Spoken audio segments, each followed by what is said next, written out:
নমস্কার বন্ধুরা, আশা করছি আপনারা সবাই খুব ভালো আছেন।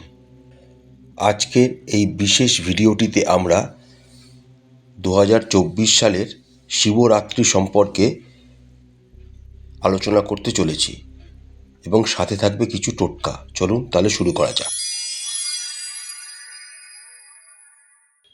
2024 সালে 8ই মার্চ শিবরাত্রির তিথি শুরু হচ্ছে আর সেই তিথি শেষ হচ্ছে 9ই মার্চ। 8ই মার্চ শুক্রবার রাত 9:57 শিবরাত্রির তিথি শুরু হচ্ছে আর তা শেষ হচ্ছে 9ই মার্চ সন্ধ্যে 6:17। নিশীথকালের পুজো মধ্যরাত 12:07 থেকে 12:55 পর্যন্ত হবে। শিবরাত্রির প্রথম প্রহরের পূজার সময় সন্ধ্যা 6:25 থেকে রাত্রি 9:28 পর্যন্ত। দ্বিতীয় প্রহরের পূজার সময় রাত্রি 9:28 থেকে 9ই মার্চ মাঝরাত 12:31 পর্যন্ত। তৃতীয় প্রহরের পূজার সময় 9ই মার্চ মাঝরাত 12:31 হতে ভোর রাত 3:34 পর্যন্ত। চতুর্থ প্রহরের পুজোর সময় ভোর রাত 3:34 হতে ভোর 6:37 পর্যন্ত। এবার দেখে নেওয়া যাক এই বিশেষ দিনটির শিবরাত্রির দিনে কিছু বিশেষ টোটকা। প্রত্যেক মানুষেরই জীবনে কোনো না কোনো ইচ্ছে থাকে। মহাশিবরাত্রির দিনটি নিজের ইচ্ছা পূরণের জন্য এই টোটকাটি করুন, আপনাদের মনস্কামনা পূর্ণ হবেই। আপনার ডান হাতে 7টি গোলমরিচ এবং 7টি কালো তিল নেবেন এবং ওম নমঃ শিবায় মন্ত্র 108 বার জপ করে শিবের মাথায় দিয়ে দেবেন এবং মনে মনে নিজের ইচ্ছাটি বলবেন। দেখবেন দেবাদিদেব মহাদেব আপনাদের ইচ্ছা অবশ্যই পূরণ করবেন। এই টোটকাটি বিশেষ উপযোগী যাদের বাড়িতে অশান্তির আবহের মধ্যে রয়েছেন। তারা এই দিনটিতে 7টি গম নিয়ে সেই গমগুলিকে নিজের ঘরে ছড়িয়ে দেবেন এবং মহাদেবকে কাঠকরবী ফুলের মালা অর্পণ করবেন। এতে আপনাদের সংসারে শান্তি ফিরে আসবে। শিবরাত্রির দিনে স্নান করার সময় বালতিতে কালো তিল দিয়ে স্নান করুন। এতে আপনাদের পাপ খণ্ডন হবে ও আপনাদের জীবন উন্নতির দিকে এগিয়ে যাবে। বিবাহযোগ্য হওয়া সত্ত্বেও অনেক মেয়েদের বিবাহ হচ্ছে না, তার বাধা কাটাতে আপনারা এই দিন আকন্দ ফুলের মালা শিবের গলায় পরিয়ে দিন। দেখবেন আপনাদের শীঘ্রই বিবাহে যোগ তৈরি হবে। মানসিক শক্তি বৃদ্ধির জন্য মহাশিবরাত্রির দিনটিতে আপনারা মহামৃত্যুঞ্জয় মন্ত্রটি 108 বার জপ করুন। ইচ্ছে পূরণ করার এটি আরেকটি টোটকা। এই দিনটিতে পরিষ্কার 3টি বেলপাতাতে চন্দন মাখিয়ে ওম নমঃ শিবায় মন্ত্রটি 108 বার জপ করার পর শিবলিঙ্গে অর্পণ করুন।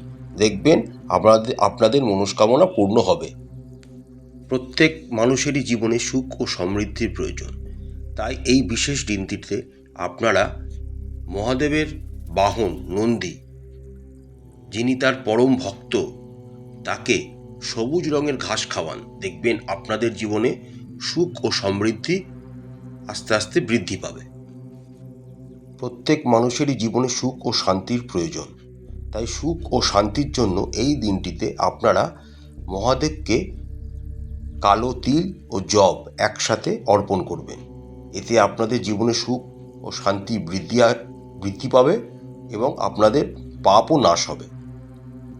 যাদের বিবাহ হচ্ছে না বা বিবাহ ঠিক হয়ে যাওয়ার পরও বিভিন্ন বাধার আসছে বা বিবাহ ভেঙে যাচ্ছে, তারা এই বিশেষ দিনটিতে দুধের সহিত কেশর মিশিয়ে মহাদেবকে অভিষেক করুন। আপনাদের শীঘ্রই বিবাহ সম্পন্ন হবে। আপনারা যদি চাকরি অথবা ব্যবসায় কোনো রকম সমস্যার সম্মুখীন হয়ে থাকেন, তবে এই দিনটিতে আপনারা শিবরাত্রির ব্রত পালন করুন এবং জল ও মধু মিশিয়ে মহাদেবকে অভিষেক করুন এবং যদি সম্ভব হয় বেদানার ফুল মহাদেবকে নিবেদন করুন। আপনারা সুফল পেতে বাধ্য। এই বিশেষ দিনটিতে আপনারা একটি রূপোর ঘটে জল নেবেন এবং 108 বার ওম নমঃ শিবায় ও 108 বার ওম পার্বতী পতয়ে নমঃ জপ করে অভিষেক করবেন। দেখবেন আপনাদের আর্থিক সচ্ছলতা বৃদ্ধি পাবে। সম্পত্তি বৃদ্ধির জন্য আপনারা এই দিনটিতে শিবলিঙ্গে দই দ্বারা অভিষেক করুন, তাতে আপনাদের সম্পত্তি বৃদ্ধি হবে।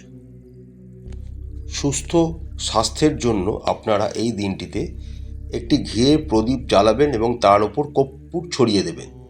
তারপর চিনি মিশ্রিত চালের পায়েস মহাদেবকে অর্পণ করবেন এবং ওম নমঃ শিবায় মন্ত্রটি 108 বার জপ করবেন। দেখবেন আপনাদের শরীরের সমস্ত অসুখ, মাথা বেদনা দূর হয়ে যাবে।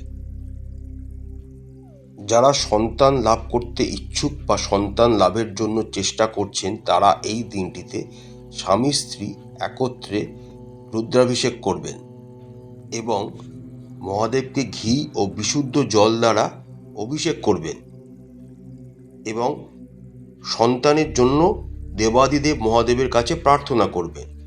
এর সাথে আপনারা 11টি বেলপাতাতে চন্দন মিশিয়ে মহাদেবকে অর্পণ করবেন। এতে আপনারা খুব ভালো উপকার পাবেন। আশা করছি বন্ধুরা, শিবরাত্রির এই বিশেষ পর্বটি আপনাদের সবাইকার খুব ভালো লেগেছে। মা তারা আপনাদের সবাইকার মঙ্গল করুন। আমাদের চ্যানেলটি ভালো লাগলে লাইক করবেন, শেয়ার করবেন, অবশ্যই সাবস্ক্রাইব করবেন। নমস্কার।